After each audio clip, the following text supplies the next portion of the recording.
Muy queridos hermanos y amigos todos, buenas tardes, noches a todos ustedes. Gracias por acompañarnos a este jueves de liturgia en el que juntos seguimos caminando en nuestro curso básico ofrecido por la Sociedad Mexicana de Liturgistas. Recuerden ustedes que estamos caminando juntos en esta segunda parte de nuestro curso, y ahora estamos profundamente adentrados en el estudio de los documentos litúrgicos, especialmente los emanados del Concilio Vaticano II. En esta tarde y noche vamos a continuar nuestro estudio sobre la Sacrosanctum Concilium, que ya hemos venido estudiando en sesiones pasadas. ¿Les parece si, antes de comenzar, ponemos nuestro trabajo en las manos del Señor y le pedimos a San José, el gran patrono y guardián de la Iglesia, que interceda por nosotros, que nos ayude, que ilumine nuestro caminar, que bendiga también nuestro trabajo? Vamos a comenzar juntos. En el nombre del Padre, y del Hijo, y del Espíritu Santo. Amén. Digamos todos: Salve, custodio del Redentor y esposo de la Virgen María. A ti Dios confió a su Hijo. En ti María depositó su confianza. Contigo Cristo se forjó como hombre. Oh bienaventurado José, muéstrate, Padre, también a nosotros y guíanos en el camino de la vida. Concédenos gracia, misericordia y valentía, y defiéndenos de todo mal. Amén. Quedemos pues reunidos y asistidos en el nombre del Padre, y del Hijo, y del Espíritu Santo. Amén. La lección de esta tarde está titulada Los demás sacramentos y los sacramentales, y que se refieren pues al título que lleva el capítulo 3 de la Sacrosanctum Concilium. Si ya en el capítulo anterior, capítulo 2, el concilio habló sobre la Divina Eucaristía, ahora este tercer capítulo se va a dedicar a hablar del resto de los sacramentos y también de los llamados así sacramentales. En un total de 24 numerales, en esta tarde vamos a estudiar un poco, pues, lo que ha dispuesto el concilio con respecto a esta materia. Amigos, y para comenzar la lección de esta tarde, pues es bueno plantearnos el siguiente objetivo. Será el siguiente: identificar la finalidad de los sacramentos y también de los sacramentales, para comprender la riqueza de cada uno de ellos y aprovecharlos como fuente de santificación y alabanza a Dios. Y como una serie de preguntas introductorias motivacionales, ofrecemos estas. ¿Recuerdan ustedes la fecha de su bautismo, la fecha de su confirmación o de su primera comunión? ¿Han tenido la curiosidad de alguna vez preguntarles a sus padres o revisar luego en los documentos eclesiásticos que conservamos en qué fechas recibimos nosotros estas gracias? ¿Han participado en el sacramento de la unción de los enfermos alguna vez? ¿Han asistido a la celebración de las exequias? ¿Han participado en una misa de ordenaciones sacerdotales o en una consagración de religiosas o religiosos? Con estas preguntas, mis hermanos, entonces nos adentramos pues al estudio al cual ahora nos referimos. Como punto de partida, recordamos pues que estamos en el gran tema de la reforma litúrgica. santificar. El concilio fue la tarea primordial que se propuso con esta bendita constitución sobre la Sagrada Liturgia. La liturgia toda ha de reformarse, ¿recuerdan? Hay que quedarnos y conservar aquello que es esencial a la liturgia y que por más de 2000 años ha permanecido inalterable. Pero es necesario echar una mirada, una revisada a todo aquello que necesita ser reformado. Esa fue la gran voz del concilio en aquel año 1962-1965. Y recordar cómo el primer fruto del concilio fue precisamente esta constitución sobre la Sagrada Liturgia. Pues bien, en este ambiente de reforma litúrgica, ahora el concilio va a hablar en este capítulo 3 de la reforma que se ha de llevar a cabo en los rituales de los sacramentos y también de los sacramentales. Miren, allí van a encontrar ustedes sobre todo que el número 59, como una gran introducción, vuelve a recordarnos lo que son los sacramentos y cuál es la finalidad de los sacramentos. Así afirma el concilio. Los sacramentos ante todo están ordenados a la santificación de los hombres, a la edificación del cuerpo de Cristo y en definitiva a darle culto a Dios.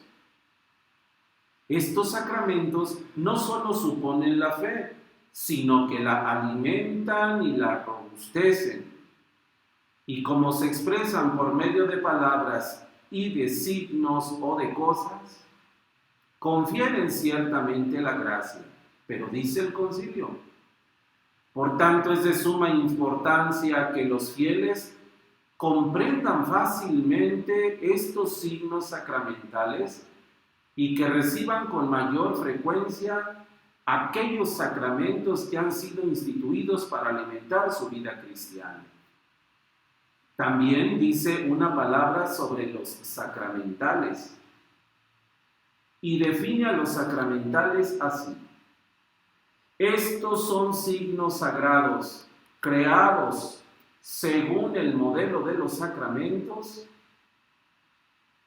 por medio de la Iglesia y que expresan efectos sobre todo de carácter espiritual que siempre obtenemos por medio de la Iglesia.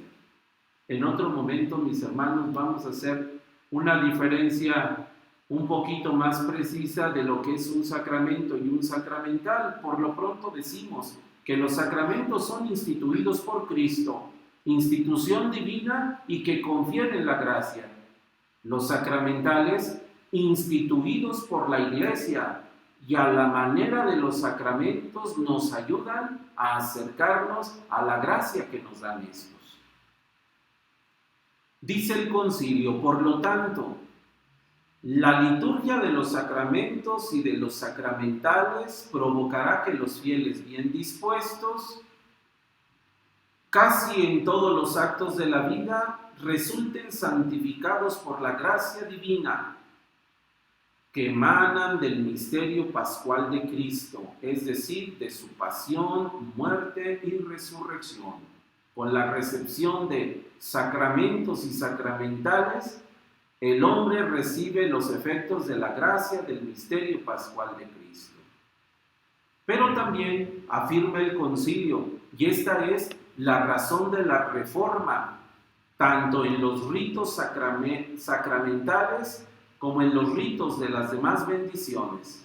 Dice el concilio, por desgracia se han introducido en los ritos de los sacramentos y de los sacramentales algunas cosas que actualmente oscurecen de alguna manera su naturaleza y su fin. Por esta razón el concilio ahora determina lo siguiente para la revisión de los rituales de sacramentos y sacramentales. Lo primero que dice el concilio a propósito de sacramentos y sacramentales es lo mismo que ya había dicho del sacramento de la Eucaristía y de la grande introducción. Miren, también en los sacramentos y sacramentales vamos a comenzar a utilizar la lengua vulgar, la lengua vernácula. Por eso el número 63 afirma: es muy conveniente y útil el uso de la lengua vernácula para la comprensión del pueblo en la administración de los sacramentos y sacramentales.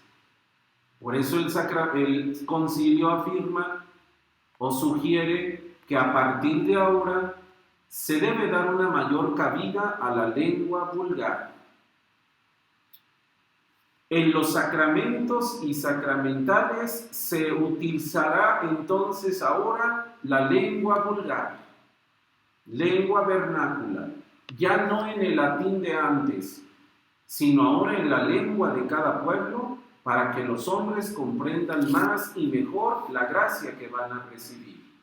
Vuelve a decir el concilio que este uso o regulación de la lengua vulgar estará a cargo de la autoridad competente. Y por eso, ahora que se dispongan a redactar nuevos rituales, tanto en particulares colecciones, aunque se use la lengua vulgar, no se omitan aquellas instrucciones que ya estaban dadas en el ritual romano. Y dice que se conserven aquellas normas y rúbricas, instrucciones pastorales, que siempre tendrán suma importancia en la comunidad. Sí, en conclusión, que se utilice la lengua vernácula y que inclusive los nuevos rituales estén en esta lengua vulgar, pero que se observen todas las normas y se conserven aquellas notas pastorales y rúbricas de las que ya estaban contenidas en el misal romano. También dice otra buena noticia. En 1962 y los años subsiguientes afirma el concilio: volvamos al catecumenado. ¿Se acuerdan que ya en alguna ocasión en la clase de formación de agentes habíamos hablado de la historia del bautismo y cómo de un catecumenado primitivo luego se olvidó de él? Bueno, ahora el Concilio Vaticano II afirma: volvamos al catecumenado de adultos, rescatémoslo, organicémoslo en sus distintas etapas. Cada ordinario del lugar tendrá la facultad de ordenar el catecumenado en su diócesis y disponer los tiempos. Por supuesto que está ahora de alguna manera ya ordenando que se haga entonces un ritual para el catecumenado y sobre todo que en las etapas de este mismo se conserve pues el significado de los grandes ritos en los sagrados tiempos litúrgicos.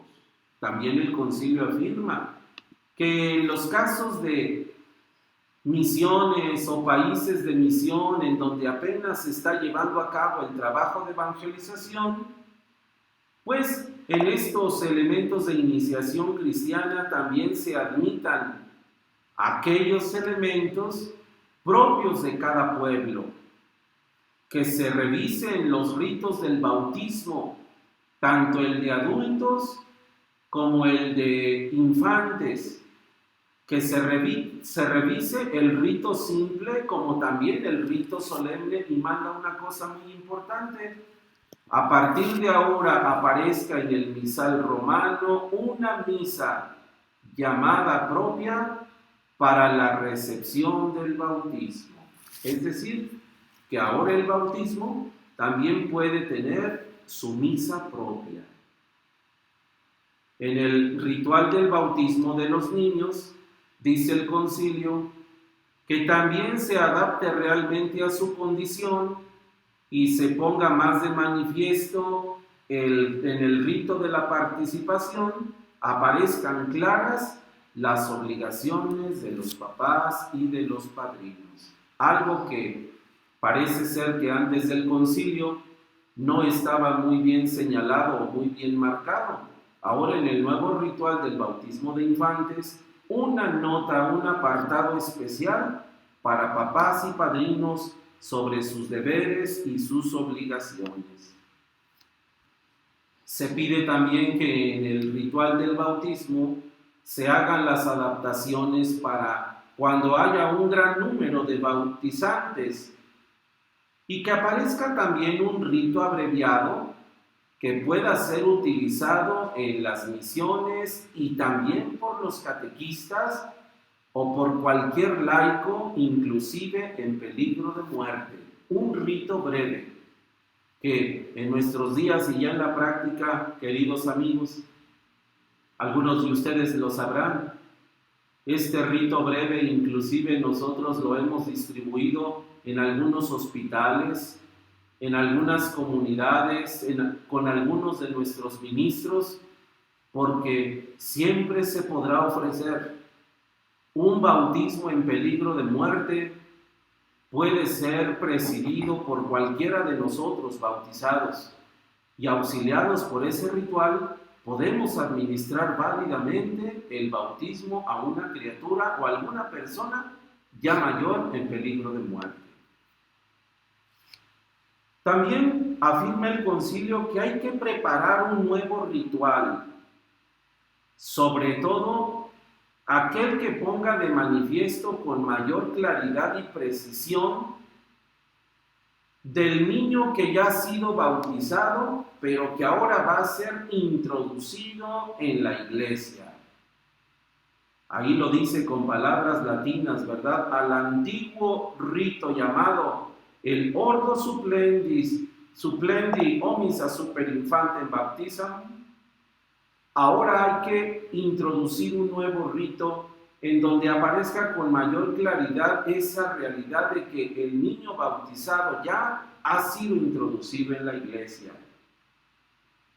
Y también afirma el concilio lo siguiente: para que los bautizados ya válidamente se convierten a la religión católica, hay que prepararse un rito nuevo en el que se manifieste que son admitidos en la comunión de la iglesia, algo que antes parece que no se tenía.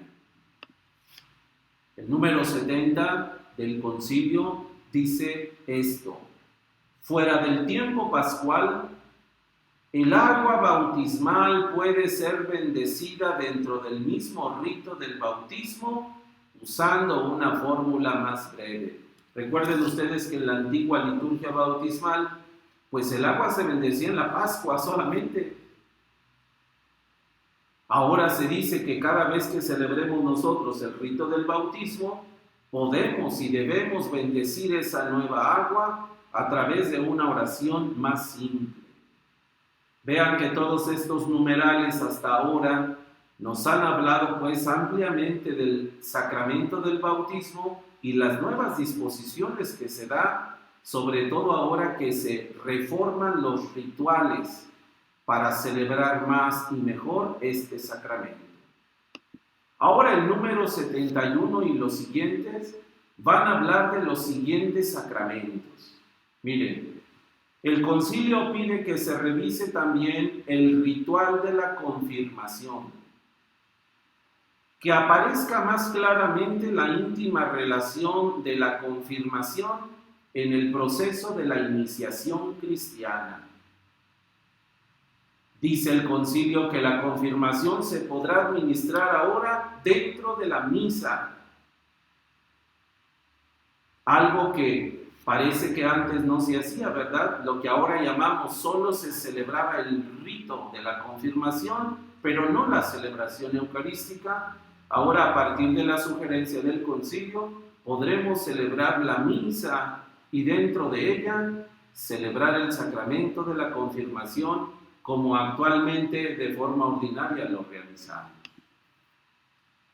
Se habrá de revisar también el rito y las fórmulas penitenciales del sacramento de la reconciliación, de tal manera que la naturaleza y el efecto de este sacramento, el de la confesión, aparezca más claramente. Del rito de la unción de los enfermos Fíjense cómo el número 73 todavía utilizaba la palabra antigua, la extrema unción, que ahora puede llamarse más propiamente unción de los enfermos, dice el concilio. No habremos de verlo solamente como el sacramento para quienes están en los últimos momentos de la vida. Por tanto, el tiempo oportuno para recibir este sacramento comienza cuando el cristiano empieza a estar en peligro de muerte, cuando padece la enfermedad o la vejez. Dice el concilio en el número 74, esos ritos separados tanto de la unción de los enfermos como del viático, que así se celebraba antes, ahora es bueno redactar un rito continuado, según el cual la unción sea administrada al enfermo después de la confesión sacramental y antes de recibir el viático. Dice el número 75, adáptese también el número de las unciones y revísense las oraciones correspondientes al rito de la unción. Dice una palabra también el concilio a propósito del sacramento del orden. Hay que revisar también los rituales de ordenaciones. Por ejemplo, las alocuciones que hará el obispo al comienzo de cada ordenación o consagración habrán o pueden hacerse en lengua vulgar, que el pueblo entienda lo que el obispo dice. Y ahora, un nuevo signo en la consagración episcopal. Cuando se consagre un nuevo obispo, todos los demás obispos presentes podrán imponerle las manos a su nuevo hermano. Del rito del matrimonio, el concilio afirma: hay que revisar también el ritual del matrimonio, pero hay que enriquecerlo con todo aquello que dice el ritual romano. Dice el concilio en el número 77 que si en alguna parte están en uso algunas costumbres y ceremonias con ocasión del matrimonio, siempre y cuando no repugnen a la fe, pueden seguirse utilizando. Así, la autoridad competente es la única que tendrá facultad para elaborar un rito propio adaptado a las costumbres y formas de cada lugar. Sin embargo, el concilio afirma, ¿verdad?, que sean cuales fueren las costumbres propias de cada región, en el rito del sacramento del matrimonio nunca debe faltar esto: el consentimiento de parte de los contrayentes. Eso nunca puede alterarse, pues como ustedes y yo sabemos, queridos amigos, ¿qué es lo que hace válido y auténtico el sacramento del matrimonio? El consentimiento que se dan los cónyuges, los contrayentes, el yo acepto. Eso es lo que hace el sacramento. Dice el concilio que el matrimonio podrá celebrarse también dentro de la misa, pero que tendrá lugar después de la lectura del Evangelio y de la homilía. Ahora, si el sacramento del matrimonio no se celebrara con misa, se nos exhorta pues a que se lea la Sagrada Escritura, a que no haya sacramento sin antes exista la liturgia de la palabra y poder después recibir el consentimiento y bendecir a los nuevos esposos. De estos sacramentos que ha hablado el concilio, en resumen podemos decir, fíjense, cómo el concilio manda que se revisen todos los rituales en sí mismos. Se revisen las normas, se revisen las rúbricas, se revisen los modos, se revisen las fórmulas, se revisen las palabras, se quede lo auténticamente tradicional y se adapten algunas cosas, sobre todo el uso de la lengua vulgar. Ahora, a partir del número 79, el concilio va a dar una palabra acerca de los sacramentales. Aquellas otras realidades instituidas por la Iglesia y que a manera de los sacramentos también nos van a conferir la gracia y también nos van a hacer participar del misterio pascual de Cristo. Fíjense cómo el número 79 dice también: revísense también los sacramentales, teniendo en cuenta la norma fundamental de la participación consciente, activa y fructífera de nuestros fieles. Algo importante que curiosamente en nuestros tiempos, por desgracia, mucha gente no sabe, y cuando lo sabe, no deja de causarle sorpresa. Señor cura, ¿por qué usted le permitió al ministro que saliera a bendecir mi auto? ¿Por qué cuando fui a buscarlo a su parroquia y no encontré a nadie más que a la religiosa, ella bendijo la mortaja de mi difunto? Señor cura, ¿por qué ahora los laicos pueden hacer cosas que solamente hacían los sacerdotes antes? Bueno, aquí en el número 79 nosotros vamos a comprender un poquito. Vean, sean muy pocas las bendiciones reservadas en favor de los obispos y de los ordinarios. Ciertos sacramentales podrán ser administrados por laicos que tengan las cualidades convenientes. Y si me preguntan cuáles son esos ciertos sacramentales, nos estamos refiriendo precisamente a las bendiciones, sobre todo a las bendiciones. Que un ministro pueda ir a tu casa y en el nombre de la Iglesia implorar la bendición de Dios para que tu casa quede bendecida, lo puede hacer. El número 80 dice una palabra acerca del ritual de la consagración religiosa, especialmente de las vírgenes. Dice lo siguiente: hay que revisar también el rito de la consagración de vírgenes. Redáctese un rito de profesión religiosa y de renovación de votos que contribuya a una mayor unidad, sobriedad y dignidad. Y una última palabra sobre el rito de los funerales, rito de las exequias.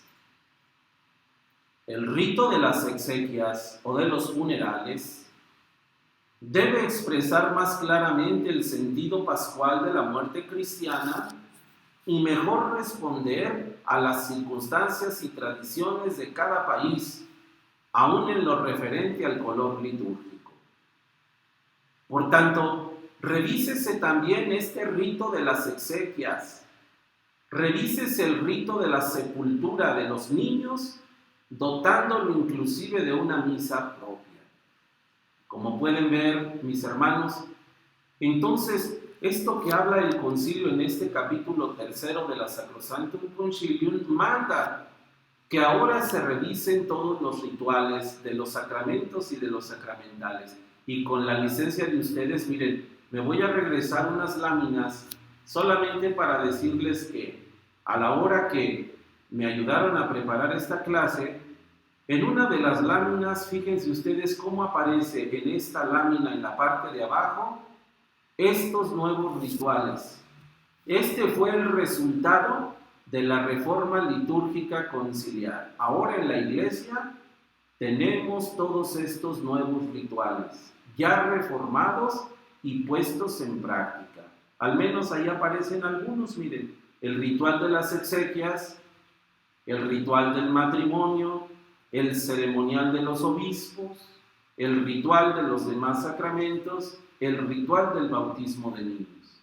Créanme que el concilio puso todo su empeño y enseguida la Iglesia se dio a la tarea, pues, de hacer un esfuerzo grande por ser obediente al concilio y por regalarnos estos rituales renovados y reformados.